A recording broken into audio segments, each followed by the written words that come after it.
Have you heard about this Corporate Transparency Act? If not, listen closely because these penalties are pretty steep.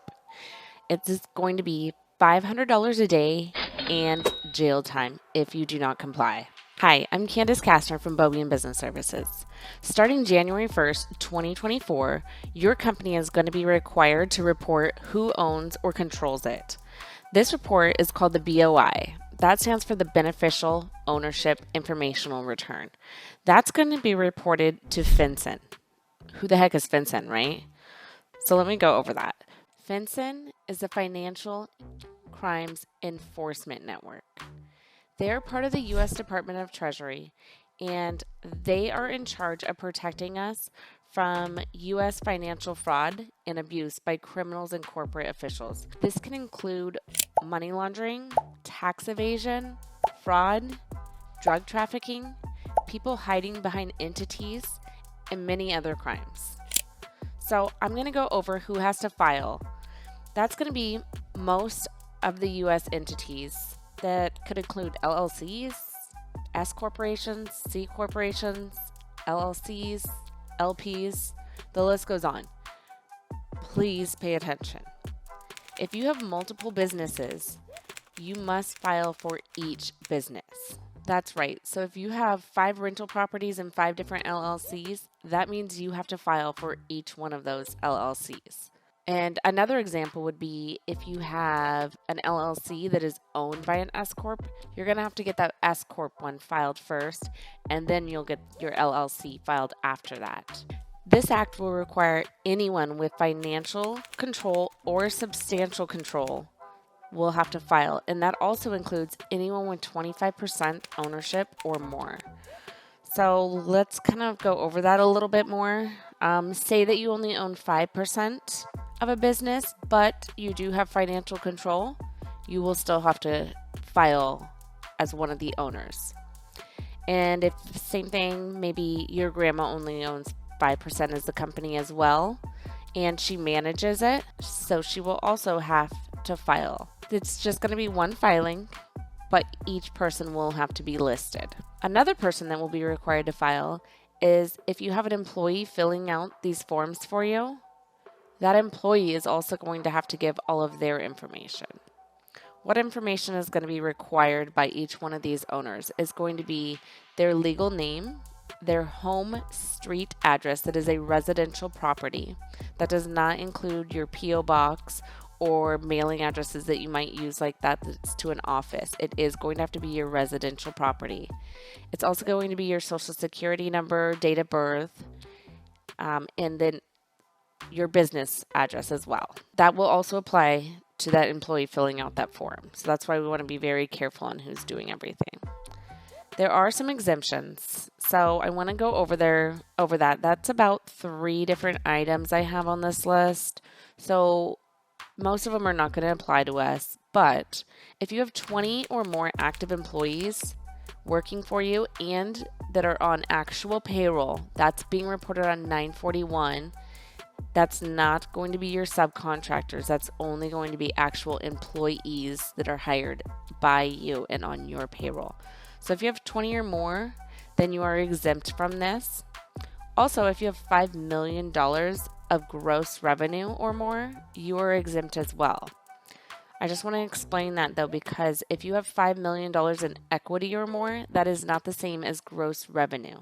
That $5 million of equity, let's say you have maybe 10 properties and they're all in one LLC, that's not going to be your income. Your gross income is how much you're actually getting from those properties. So maybe they're bringing in $300,000 a year on all of those properties.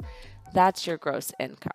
So you want to be very careful when looking at that gross income to make sure you're looking for the correct number. Our next one that's going to be exempt is going to be inactive businesses. And you're only exempt if you are a business that was established before January 1st, 2020.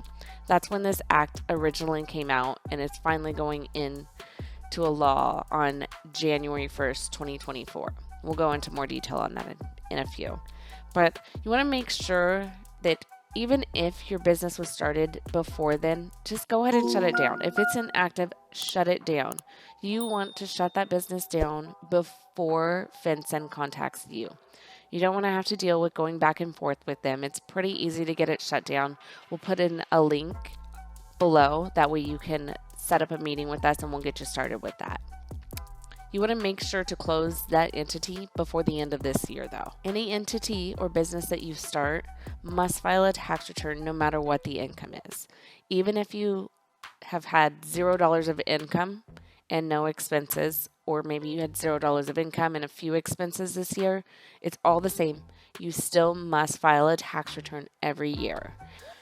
Don't wait for FinCEN to get you.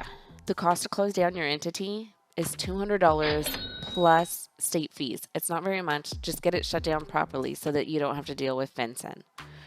That's going to include your articles of dissolution, a letter to the IRS actually killing that EIN, which a lot of people don't realize they still need to get done.